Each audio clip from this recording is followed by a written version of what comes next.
नमस्कार आप सभी को, स्वागत है आपका हमारे इस प्लेटफ़ॉर्म पर। आज से हम लोग शुरू करेंगे मॉडर्न हिस्ट्री यानी कि आधुनिक भारत। और आधुनिक भारत में जितने भी सवाल आपसे पूछे गए हैं, चाहे पीसीएस की परीक्षा में हो या फिर आपकी यूपीएसआई में हो या फिर जूनियर असिस्टेंट की जो आपकी परीक्षाएँ हुई हैं, हर एक परीक्षा में पूछे गए सवालों को यहाँ पर कवर करेंगे। और आपको पता होगा, जो आपकी होने वाली परीक्षाएँ हैं, जैसे यूपीएसआई की, जूनियर असिस्टेंट की या फिर यूपी पीसीएस की, इसके लिए आपको पीवाईक्यूज़ हर हाल में लगा के जाने चाहिए। चूँकि क्वेश्चंस आपसे रिपीट भी होते हैं, आपसे पूछे जाते हैं आयोग के द्वारा। तो चलिए इसी को शुरू करेंगे आज से हम लोग मॉडर्न हिस्ट्री की क्लासेस, ठीक? इसको शुरू करूँ मैं उससे पहले 2-3 जानकारियाँ आपको दे दूँ। अगर आप हमारे एप्लीकेशन में जाएँगे, तो आपको कई सारे बैचेज़ मिल जाएँगे जैसे history special batch, polity special batch, इसके अलावा और भी कई सारे बैच अगर आप यूपी ट्रिपल एससी की तैयारी कर रहे हैं, तो इसके लिए 35 अंकों का कंप्लीट सिलेबस जिसमें कंप्यूटर और इसके अलावा यूपी जीके, ये बैचेज़ भी आपको मिल जाएँगे। इसके अलावा इनकी आपको पीडीएफ भी प्रदान की गई हैं। और ये सारी की सारी पीडीएफ टाइप्ड नोट्स के रूप में है। और अगर आप इनको ज्वाइन करते हैं इन बैचेस को तो आपको पीडीएफ तो मिलेंगी ही, साथ ही साथ आपको हर महीने यूपी स्पेशल करंट अफेयर की पीडीएफ भी प्रदान की जाती है, ठीक है? तो अगर आप इन बैचेस से जुड़ते हैं तो आपको हमारे एप्लीकेशन में जाना होगा। एप्लीकेशन की लिंक आपको डिस्क्रिप्शन बॉक्स में और साथ ही साथ कमेंट बॉक्स में दी गई है। चलिए शुरुआत करते हैं क्वेश्चन नंबर 1 से। सवाल नंबर पहले में देखो, कह रहा है कि वास्को डी गामा, ये यूपी पीसीएस में तो नहीं लेकिन छत्तीसगढ़ पीसीएस 2004 में पूछा गया था। वास्को डी गामा ये कालीकट पर आया था, ये किस वर्ष आया था? हालांकि सवाल तो काफी सिंपल है, 1498 में आया था। लेकिन इससे संबंधित कुछ महत्वपूर्ण तथ्य हैं, ये तथ्य आप याद रखना। 1498 ईस्वी, ये वर्ष महत्वपूर्ण है क्योंकि इसी वर्ष एक पथ प्रदर्शक था, ये दरअसल गुजराती था, गुजराती पथ प्रदर्शक। इसका आप सबको नाम पता होगा, इसका नाम है अब्दुल मनीद। अब्दुल मनीद, कहते हैं कि अब्दुल मनीद के ही मार्गदर्शन में वास्को डी गामा आया था। और ये जो वास्को डी गामा है, ये अफ्रीका से केप ऑफ गुड होप नामक स्थान से आया था। केप ऑफ गुड होप, इसी स्थान से होकर ये आया था, ठीक है? अच्छा, ये भारत कैसे आ रहे थे? भारत आ रहे थे नावों के माध्यम से। और आपको पता होगा कि ये जो 15वीं शताब्दी है, 15वीं शताब्दी, ये शताब्दी काफ़ी महत्वपूर्ण थी क्योंकि इसी शताब्दी में बहुत सारी खोजें हुई थी, जैसे जहाजरानी का निर्माण हुआ था। और जहाजरानी का निर्माण होने के फलस्वरूप समुद्र का जो मार्ग था उसे आसान बना दिया था। इसी वजह से नाविक पुर्तगाल हो, स्पेन हो, इटली हो, घूम-घूम के पूर्व की तरफ जा रहे थे, कोई पश्चिम की तरफ जा रहा था। चूँकि 15वीं शताब्दी में जहाजरानी का निर्माण हुआ। इसके अलावा एक यंत्र का निर्माण हुआ था, इसे कहते हैं कुतुबनुमा। ये कुतुबनुमा क्या है? ये वास्तव में दिशा सूचक था, जिसने नाविकों को सहायता दिया दिशाओं की जानकारी के लिए। एक शख्स और आपने नाम पढ़ा होगा, नाम है बार्थोलोमियो डियाज। Bartolomeu Diaz. मैंने इसका नाम क्यों लिखा? क्योंकि ये जो बार्थोलोमियो डियाज है, ये साउथ अफ्रीका पहुंचा और साउथ अफ्रीका के दक्षिणी बिंदु पर पहुंचा, ठीक? और यहाँ पर जो साउथर्न मोस्ट पॉइंट था, इसे एक नाम दिया, इसे कहा केप ऑफ गुड होप। और यही वो स्थान है जहां से वास्को डी गामा होके भारत आया था। चलिए, क्वेश्चन नंबर पहले का सही उत्तर हो जाएगा बी पार्ट। सेकंड में आ जाओ। सेकंड में कह रहा है, ये उत्तराखंड 2016 में पूछा गया है। नीला जल योजना, जिसे कहते हैं ब्लू वाटर पॉलिसी, ये किससे संबंधित है? ये संबंधित है एल्मीडा से। अच्छा, ये एल्मीडा कौन है? आओ जरा समझते हैं। मैंने लिखा फ्रांसिस्को, फ्रांसिस्को डी अल्मीडा, ठीक है? फ्रांसिस्को डी अल्मीडा ये 1505 से लेकर 1509 ईस्वी तक भारत में गवर्नर की पोस्ट पर रहता है, पुर्तगाल कंपनी का। तो पुर्तगाल कंपनी का ये गवर्नर था। इसी के संबंध में कहा जाता है कि जो इसने पॉलिसी अपनाई थी भारत में, वो कहलाती है शांत जल की नीति, जिसे कहा जाता है ब्लू वाटर पॉलिसी। अच्छा, फ्रांसिस्को डी अल्मीडा के ही शासनकाल में 2 महत्वपूर्ण युद्ध हुए थे। और ये जो 2 महत्वपूर्ण युद्ध हैं, ये आपको याद रखने चाहिए। सवाल पूछा जाता है। एक युद्ध कहा जाता है चौल का पहला युद्ध, चौल का प्रथम युद्ध। और एक इसी के समय में युद्ध हुआ जिसे कहा जाता है दीव का युद्ध। अच्छा, ये जो चौल का युद्ध है, ये 1508 ईस्वी में हुआ था। दीव का युद्ध 1509 ईस्वी में हुआ था। चौल के युद्ध में एक तरफ तो था अल्मीडा और दूसरी तरफ था दरअसल ये संयुक्त सेना थी। मिस्र की संयुक्त सेना और साथ ही साथ गुजरात की संयुक्त सेना। तो मिस्र और गुजरात की जो संयुक्त सेना थी, संयुक्त सेना, इसने हरा दिया था फ्रांसिस्को डी अल्मीडा की सेना को। हालांकि इसका पुत्र था, पुत्र लड़ रहा था और वो मारा गया। लेकिन ठीक अगले वर्ष 1509 में दीव का युद्ध होता है। दीव के युद्ध में भी यही दो आमने सामने आ गए। कौन कौन? एक तो अल्मीडा आमने आया, अल्मीडा आमने सामने हो गया, और दूसरी तरफ था मिस्र व गुजरात की सेना। गुजरात की सेना, जो चौल का युद्ध हुआ था उसमें मिस्र और गुजरात की सेना जीती थी। लेकिन जो ये दीव का युद्ध होता है इसमें अल्मीडा जीत जाता है और मिस्र और गुजरात की सेना हार जाती है। ठीक है, तो ये दो युद्ध हैं जो फ्रांसिस्को डी अल्मीडा के शासनकाल में हुए थे। महत्वपूर्ण है, आपको याद रखने चाहिए, सवाल पूछा जाता है यहाँ से। तो सेकंड का सही उत्तर हो जाएगा ए पार्ट। तीसरे में आ जाओ। मध्यकाल में सर्वप्रथम भारत से व्यापार संबंध स्थापित करने वाले कौन थे? मध्यकाल में सबसे पहले भारत से व्यापारिक संबंध स्थापित करने वाले थे पुर्तगाली। अच्छा, ये पुर्तगाली आए कब? देखो, बात अगर हम पुर्तगाली की करें, पुर्तगाली, गौर करना, पुर्तगाली, इनका मुझे टाइम पीरियड बता दो, फिर मुझे बता दो डचों का टाइम पीरियड भारत में, फिर मुझे बता दो ब्रिटिश का टाइम पीरियड भारत में, ब्रिटिश ईस्ट इंडिया कंपनी, और आपने सुना होगा डेनमार्क भी आए थे भारत में, और इसके अलावा फ्रांसीसी ईस्ट इंडिया कंपनी भी आई थी। फ्रांसीसी का भी मुझे टाइम पीरियड बताओ। पुर्तगाली 1498 में आते हैं और 1961 में जाते हैं। डच यानी सबसे पहले आए पुर्तगाली और सबसे बाद में जा रहे हैं। डच 1605 में आए और 1759 में ये जाते हैं। ब्रिटिश ये 1608 में आए और हालांकि फैक्ट्री इनकी 1600 में बन गई थी। लेकिन हम बात कर रहे हैं यहाँ पर कोठियों की, और 1947 में इनकी उपस्थिति यहाँ से भारत से गायब हो जाती है। देन ये 1616 में आए, 1745 में इन्होंने अपनी सारी फैक्ट्रियां ब्रिटेन को बेच दी और भाग गए। फ्रेंच 1767 में आए और 1953 में ये जाते हैं। तो ये ईयर्स आप याद रखो। सही उत्तर होगा सी पार्ट। अब आ जाओ चौथे में। चौथा सवाल सिंपल है, फिर से रिपीट हुआ है, एमपीपीसीएस में इस बार पूछा गया है। कह रहा है कि वास्को डिगामा भारत ये कब आया था? आंसर हो जाएगा 1498 में। ठीक है, क्वेश्चन नंबर चौथे का सी पार्ट। पांचवा देखो, पुर्तगाली उपनिवेश का प्रथम वायसराय ये भारत में कौन हुआ था? पहला जो वायसराय हुआ था इसका नाम था अल्मीडा, याद रखो। अच्छा, पुर्तगाली उपनिवेश का के बहुत सारे वायसराय आए थे, पुर्तगाली वायसराय, जिसमें से एक था, इसका नाम था फ्रांसिस्को, फ्रांसिस्को डी अल्मीडा। एक व्यक्ति और था जो गवर्नर बन के आया था, इसका नाम था अल्फांसो, अल्फांसो डी अल्बुकर्क। एक शख्स और था, नाम शायद आपने सुना हो, Nino de Cunha, Nino de Cunha. और एक शख्स था जिसका नाम था मार्टिन डिसूजा, मार्टिन डिसूजा। ऐसे ही क्रम में आप याद रखोगे, ठीक इसी क्रम में, चूंकि क्रम से सजाने के लिए भी आपसे सवाल पूछा जाता है। तो पांचवें का सही उत्तर हो जाएगा सी पार्ट। अब आ जाओ 6 नंबर में। कह रहा है कि वास्को डिगामा कालीकट पर आया और उसका स्वागत किसने किया? आंसर तो हो जाएगा जमोरिन। अच्छा, ये जो वास्को डिगामा आया था पुर्तगाली था, क्या मुझे बता सकते हो ये पुर्तगालियों ने पहली फैक्ट्री कब खोली थी या कहाँ खोली थी? पहली इनकी जो फैक्ट्री थी 1503 में खुली थी और ये खुली थी कोचीन में। वहीं दूसरी जो फैक्ट्री थी ये 1505 में खुली थी और ये कन्नूर में खोली गई थी। ठीक है, दोनों ही आप फैक्ट याद रखो, पूछे जाते हैं। अब आ जाओ 7 नंबर में। कह रहा है, छत्तीसगढ़ पीसीएस में पूछा गया है, कह रहा है कि वास्को डिगामा के संबंध में कौन से कथन सही है? वास्को डिगामा ये 1498 में भारत यात्रा के समय कालीकट का शासक उस समय जमोरिन था। क्या ये सही है? हाँ, बिल्कुल सही है। प्रथम यात्रा में वास्को डिगामा लगभग 1 साल तक रुका था, ये गलत है। 1 साल तक नहीं रुका था, ये 3 महीने के आसपास रुका था, तो दूसरा गलत है। वास्को डिगामा ने पुनः 1501 में भारत की यात्रा की थी, नहीं 1501 में नहीं की थी, 1502 में की थी, तो ये भी गलत है। केवल और केवल एक सही होगा। ठीक है, अब आ जाओ 8 में।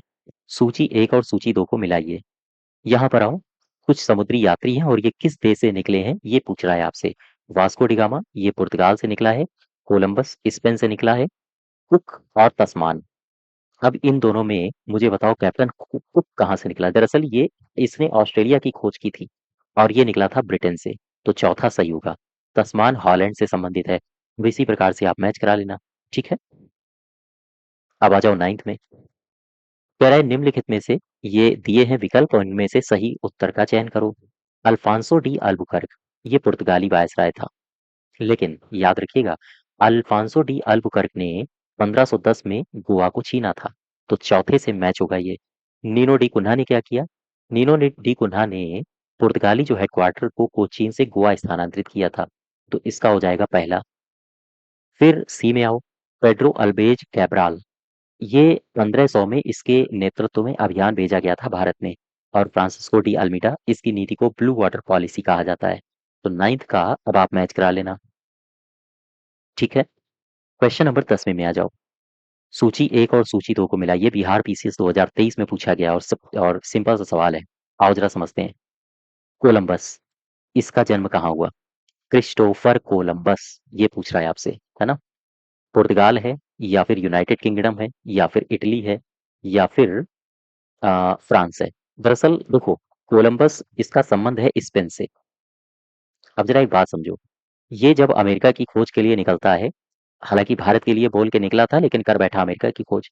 तो ये दरअसल इसको फाइनेंस दिया था स्पेन ने, लेकिन इसका जो जन्म हुआ था ना वो इटली में हुआ था। ठीक, अब आ जाओ कार्टियर में। ये कार्टियर का संबंध कहाँ से है? ये है फ्रांस से। और फ्रांसिस ड्रेक इसका संबंध कहाँ से है? ये है यूके से। और फर्डिनेंड मैगलन मैगलन का संबंध है पुर्तगाल से। ठीक है, नेक्स्ट देखो, क्वेश्चन नंबर 11 है। इस प्रकार के सवाल आपसे रिपीट बहुत होते हैं आपकी परीक्षाओं में। ये आरो यारो 2021 में पूछा गया है। भारत आने वाला यात्री पुर्तगाल से कौन सा नहीं था? तो डुआर्डो बारबोसा, डोमिंगो पायस, पीटर मुंडी नहीं था, ये गलत हो जाएगा। अच्छा, पीटर मुंडी ये कहाँ से था? दरअसल ये जो पीटर मुंडी था ये ब्रिटेन से आया था भारत, और भारत में कई जगहों पर ये गया था। पटना भी गया था ये, आगरा भी गया था ये, सूरत भी गया था, और भी कई सारे क्षेत्रों में जा गया था ये। क्वेश्चन नंबर 12 आ जाओ। 12 में कह रहा है, ये भी लोअर सबऑर्डिनेट 2003 में पूछा गया है। 12 में कह रहा है भारत में पुर्तगाली शक्ति का वास्तविक संस्थापक किसे कहा जाता है? ये कहा जाता है अल्बुकर्क को। तो बी पार्ट इसका सही होगा। ठीक है, बी फॉर बॉय यही सही होगा। अच्छा, अल्बुकर्क ने भारत में बहुत सारे क्षेत्रों को जीता था। तो इसने 1509 में क्या जीता है, कौन सा क्षेत्र? 1510 में कौन सा क्षेत्र जीता है? और 1515 में कौन सा क्षेत्र जीता है? मैं बात कर रहा हूँ अल्बुकर्क की। ठीक है, 1509 में इसने जीता दीव, 1510 में इसने जीता बीजापुर, 1515 में इसने जीता मलक्का और हारमुज। याद रखो, आप भूलिए नहीं, ऐसे सवाल आपसे पूछे जाते हैं। 13 में आ जाओ। 13 में क्या कह रहा है? 13 में कह रहा है आईएएस 2003 में पूछा गया है। कह रहा है कि यूरोपीय शक्तियों के प्रवेश के संदर्भ में निम्नलिखित में से कौन सा कथन सही नहीं है? कौन सा कथन सही नहीं है ये पूछा है ना? तो पढ़ो जरा। पुर्तगालियों ने 1499 में गोवा पर कब्जा किया, ये गलत हो जाएगा। 1499 तो बिल्कुल गलत है। फिर कह रहा है अंग्रेजों ने पहला कारखाना दक्षिण भारत में मछलीपट्टनम में खोला था, बिल्कुल सही है। पूर्वी भारत में अंग्रेजी कंपनी ने 1633 ईस्वी में ओडिशा में पहला कारखाना खोला, हाँ ठीक है। डुप्ले के नेतृत्व में 1746 ईस्वी में मद्रास पर कब्जा किया गया था, हाँ ये भी सही है। ये गलत होगा, ए पार्ट। ठीक, और ये सारी जो चीजें हैं, जो फैक्ट्स हैं, ये मैंने आपको डिटेल में इतिहास के बैच में कराया हुआ है। आप उन लेक्चर्स को देखिए। चलिए, यूपीपीसीएस 2010 में पूछा गया है। कह रहा है कि पुर्तगालियों ने भारत में निम्नलिखित में से किस स्थान पर पहला दुर्ग का निर्माण किया था? पुर्तगालियों के पहले दुर्ग के बारे में आपसे सवाल पूछा गया है। आंसर क्या बताओगे इसका? देखो, कोचीन सही होगा। सी पार्ट इसका सही होना चाहिए, है ना? क्वेश्चन नंबर 14 का सी। लेकिन अब यहाँ पर आओ, देखो, मैं बात कर रहा हूँ पुर्तगाल की। पुर्तगाली, तो पुर्तगाली के अभियान कौन कौन से थे? इन्होंने भारत के लिए 3 अभियान किए। कौन कौन से? जो पहला अभियान था वो किया गया था वास्को डिगामा के नेतृत्व में। वास्को डिगामा के नेतृत्व में। दूसरा अभियान किया गया था पेड्रो अल्ब्रेज कैब्राल पेड्रो अल्ब्रेज कैब्राल के नेतृत्व में। और जो तीसरा अभियान है ये फिर से वास्को डिगामा के नेतृत्व में किया गया था। ठीक है। पहला जो अभियान था ये 1498 में किया गया था। दूसरा अभियान कैब्राल के नेतृत्व में सन 1500 में किया गया था और वास्को डिगामा के नेतृत्व में 1502 में किया गया था। फिर से वास्को डिगामा भारत आया था। तो सही उत्तर हो जाएगा सी पार्ट। 15 देखो, 15 में क्या कह रहा है? कहा गया है कि किन यूरोपियों ने भारत में प्रथमतः समुद्री व्यापारी केंद्र खोले थे। किन यूरोपियों ने सबसे पहले व्यापारिक केंद्र खोले थे? वो था पुर्तगाली। ठीक है, पुर्तगाली। नेक्स्ट देखो, क्वेश्चन नंबर 16। ध्यान से पढ़ो इसको। कह रहा है कि बंगाल की निम्नलिखित फैक्ट्रियों में से एक जो पुर्तगालियों द्वारा स्थापित की गई थी वो फैक्ट्री कौन सी थी? पुर्तगालियों के द्वारा बंगाल में कौन सी फैक्ट्री स्थापित की गई थी? बांडेल तो है नहीं, चिंसुरा भी नहीं है, हुगली होनी चाहिए, सी पार्ट। देखो जरा यहाँ पर आओ, मैं आपको कुछ पुर्तगाली पुर्तगाली बस्तियों के बारे में बता देता हूँ। पुर्तगाली बस्तियां, गौर करना। सबसे पहले आप मद्रास के पास चलो। मद्रास में एक पुर्तगाली बस्ती थी, ये थी सैंथोम, याद रखोगे। बंगाल में चलो, बंगाल में जो पुर्तगाली बस्ती थी ये थी हुगली में। इसके अलावा 1534 ईस्वी में क्या हुआ, 1535 ईस्वी में क्या हुआ और 1515 ईस्वी में क्या हुआ? पुर्तगालियों ने क्या किया? 1534 में हुआ ये कि पुर्तगालियों ने बेसिन पर कब्जा कर लिया। बेसिन पर कब्जा। 1535 में क्या हुआ? इन्होंने दीव पर कब्जा कर लिया। और 1515 में हुआ ये कि इन्होंने मलक्का और साथ ही साथ हारमुज मलक्का और हारमुज पर कब्जा कर लिया। ठीक, वापस आ जाओ। 16 का सही उत्तर होगा सी पार्ट। 17 में क्या कह रहा है? 17 को देखो, कह रहा है कि पांडिचेरी वर्तमान जो पुदुचेरी के नाम से जाना जाता है, इसके संदर्भ में ये जो कथन दिए हैं इनमें सही कथन बताओ।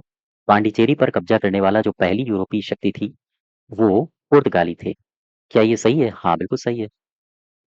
पांडिचेरी पर कब्जा करने वाला जो दूसरा यूरोपीय शक्ति था वो फ्रांसीसी था, ये गलत है। दूसरी शक्ति डच थे। और तीसरे में आ जाओ, अंग्रेजों ने कभी पांडिचेरी पर कब्जा नहीं किया, नहीं, ये भी गलत है। ठीक है, 1793 में किया था कब्जा, तो ये भी गलत है। केवल और केवल एक सही होगा। अब यहाँ पर देखो, पांडिचेरी की तरफ जब हम बढ़ते हैं तो आपको पता ये चलता है कि सबसे पहले पुर्तगाली ने इसको अपने कब्जे में लिया था, फिर डेंस डचों ने अपने कब्जे में लिया था, और इसके बाद फ्रांसीसी फ्रांसीसी ने इसे अपने कब्जे में लिया था। फ्रांसीसी ने 1673 को इसे अपने कब्जे में लिया था। और फिर इसके बाद अंग्रेजों ने इसे अपने कब्जे में लिया था 1793 में। तो खैर, वापस आओ। सही उत्तर होगा केवल और केवल एक। अब आ जाओ 18 में। 18 में कह रहा है कि हुगली को बंगाल की खाड़ी में समुद्री लूटपाट का अड्डा किसने बनाया था? ये बनाया था पुर्तगालियों ने, अभी मैंने आपको बताया था। ठीक है, नेक्स्ट देखो, क्वेश्चन नंबर 19। 19 में कह रहा है कि बंगाल की खाड़ी में समुद्री डकैती के लिए हुगली का उपयोग कौन करता था? ये फिर से वही सवाल है। समुद्री डकैती के लिए हुगली का इस्तेमाल कौन करता था? ये करते थे पुर्तगाली। ठीक। अब देखो, ये दोनों सवाल हैं और ये दोनों सवाल रिपीटेड हैं। ये बिहार पीसीएस में पूछा गया है और इससे पहले वाला जो ये सवाल था ये आईएएस 1995 में। इसीलिए आपको पीवाईक्यूज पर बहुत फोकस करना है। सोच के देखो, अगर मान लो 100 क्वेश्चंस जीएस के आए और उसमें कम से कम ऐसी स्थितियां होती हैं कि 20 से लेकर 25 तक जो इतिहास वगैरह के सवाल होते हैं वो रिपीटेड ही होते हैं। और यहाँ तक कि अगर आपने और भी कई सारे एग्जाम्स के पीवाईक्यूज लगा लिए, जैसे यूपी पीसीएस के, या फिर आपने आरओ आरओ के सारे लगा लिए, और आप यूपीएसआई की परीक्षा देने जा रहे हो, या फिर UP triple SC junior assistant की परीक्षा देने जा रहे हो और आपने पूरा घटना चक्र लगा लिया, है ना, सारे के सारे एमसी पीवाईक्यूज लगा लिए हैं, यूपीएसआई के भी पीवाईक्यूज लगा लिए हैं, तो आपको मैक्सिमम मैक्सिमम का मतलब हो सकता है 99% तक आपको सवाल फंसा सकता है। लेकिन हाँ, आपको करंट नहीं फंसेगी। लेकिन फिर भी जो स्टैटिक जीके है, जैसे हिस्ट्री हो गया, जियोग्राफी हो गया, ये सारे के सारे तो क्वेश्चंस वही हैं जो पहले पूछे जा चुके हैं, वही रिपीटेड क्वेश्चंस पूछे जाते हैं। करंट बदलती है ना? बात समझ पा रहे हो? इसलिए आपको पीवाईक्यूज लगाने हैं। तो खैर, आगे बढ़ो जरा, क्वेश्चन नंबर 20 में आ जाओ। 20 नंबर में कह रहा है कि कलकत्ता का संस्थापक। ये तो सिंपल सा सवाल है जो आप चारनाक होंगे। कलकत्ता को यहाँ पर हम आपसे डिस्कस कर लें थोड़ी सी बातें कलकत्ता के बारे में। देखो, कलकत्ता, ठीक, एक वर्ष है 1698 ईस्वी। 1698 ईस्वी में उस समय ये जो भारत का क्षेत्र है, यहाँ पर ये वाला क्षेत्र, ये बंगाल, उस समय पूरी बंगाल क्या पश्चिमी बंगाल सब कुछ एक ही था। यहाँ का उस समय सूबेदार हुआ करता था, एक सूबेदार था जिसका नाम था अजीम उस शान। अजीम उस शान, ये वहां का सूबेदार था। और के इसी सूबेदार ने 3 क्षेत्र या हम कहें 3 गांव ब्रिटिश ईस्ट इंडिया कंपनी को 1200 रुपए में जमींदारी पर दे दिए। और ये जो 3 गांव थे, एक था सुल्तानाती, दूसरा था गोविंदपुर और तीसरा था कालिकाता। कहते हैं कि लगभग लगभग 1200 रुपया के बदले ये जमींदारी पर दिए जाते हैं। और इन्हीं को मिला के बना दिया गया था कलकत्ता। कलकत्ता, ठीक। और आपको पता होगा कलकत्ता ये राजधानी रही है भारत की, लगभग 1774 से लेकर 1911 ईस्वी तक ये राजधानी रही है भारत की। इसके बाद फिर राजधानी में परिवर्तन हुआ, राजधानी को दिल्ली लाया गया। दिल्ली राजधानी की घोषणा हुई थी 1911 में, और 1912 में राजधानी बदल दी गई थी, कलकत्ता से दिल्ली आ गई थी। इसके बारे में हम लोग जब राष्ट्रवाद पढ़ रहे होंगे वहां पर डिस्कस करेंगे, ठीक। तो सही उत्तर हो जाएगा बी पार्ट। 21 में आ जाओ, कलकत्ता किसने बनाया था? जॉर्ज चारनाथ ने, है ना। अब देख पा रहे होगी ये दोनों सवाल अलग अलग परीक्षाओं में पूछे गए हैं। आगे बढ़ो जरा। भारत में प्रथम नगर निगम ये स्थापित कहाँ किया गया था? मद्रास में। और ये हुआ था 1688 ईस्वी में। नेक्स्ट देखो 23, 23 नंबर। 23 में कह रहा है कि भारत के साथ व्यापार के लिए सर्वप्रथम संयुक्त पूंजी कंपनी किन लोगों ने आरंभ की थी? तो संयुक्त पूंजी company British east India company थी। अब यहाँ ब्रिटिश तो ऑप्शन है नहीं, तो आंसर हो जाएगा डच। अगर ब्रिटिश होता तो ये आंसर हो जाता। 24 देखो, 24 कह रहा है कि कौन सा एक है जो सही है? आधुनिक कोची भारत की स्वतंत्रता तक डच उपनिवेश रहा था। नहीं, गलत है। नेक्स्ट देखो, बी पार्ट, डचों ने पुर्तगालियों को पराजित किया और आधुनिक कोची में उन्होंने फोर्ट विलियम का निर्माण कराया था। हाँ, ये ठीक है। फिर सी में कह रहा है कि आधुनिक कोची पहले डच उपनिवेश था, पुर्तगाली था। ये भी गलत है। आधुनिक कोची कभी भी ब्रिटिश उपनिवेश नहीं रहा है। ये भी गलत है। तो बी पार्ट यहाँ पर सही होगा। अब आ जाओ 25 में। 25 नंबर में क्या कह रहा है? कह रहा है कि भारतीय इतिहास के संदर्भ में ये कथन दिए हैं, सही कथन की पहचान करो।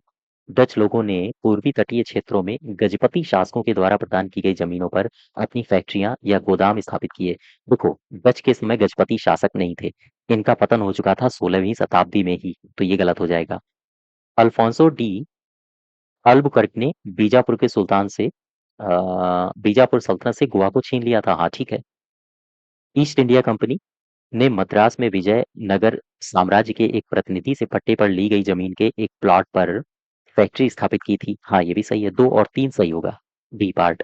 तो ये है 25 क्वेश्चंस मॉडर्न हिस्ट्री के, यानी आधुनिक भारत के, यूरोपियंस का भारत आगमन, ठीक है। इसकी अगर आपको पीडीएफ चाहिए तो आप हमारे एप्लीकेशन में जाइए और वहां पर हिस्ट्री स्पेशल बैच में आपको इसकी पीडीएफ प्रदान की जाएगी। चलिए, आज यहीं तक रखते हैं, इसी के आगे हम लोग नेक्स्ट डे कंटिन्यू करेंगे। धन्यवाद।